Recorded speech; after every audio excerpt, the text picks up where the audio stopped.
Slide পরিষ্কার করে নেওয়া হচ্ছে।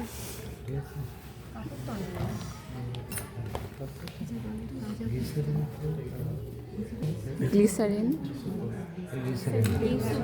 মানে এটা কি করবেন? ইউসুফ ডাই এই যে আমি কিন্তু দয়ে নিলাম প্রথম দয়ে নিছি।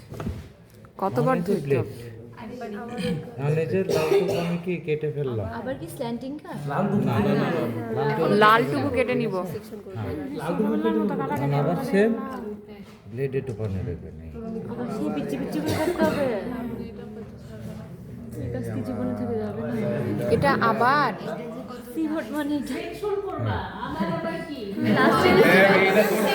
এটা হাত অনেক কাটছি, হাত তো খাঁচ খাঁচ হয় আমার। আরে এটা অনেক পাতলা, কষ্ট হবে না। আজকে থেকে পেঁয়াজ কাটা। ঠিক আছে, এই যে এটা কাটছি। না না না, পানিতে দিয়ে দিলে তো কালারটা চলে যাবে। ডিরেক্ট গ্লিসারিন মানে কোনো পানি ব্যবহার করা যাবে না এটাতে, না পানি নিষেধ। স্লাইড দেখা ব্লেডে তো দিছি। ও মানে হেড ওই স্লাইড ব্লেডে তো আর পানিটা একবার ওটা এক্সট্রা গুলো ধোয়া। হ্যাঁ, পাতলা না হলে দেখতে পারবে।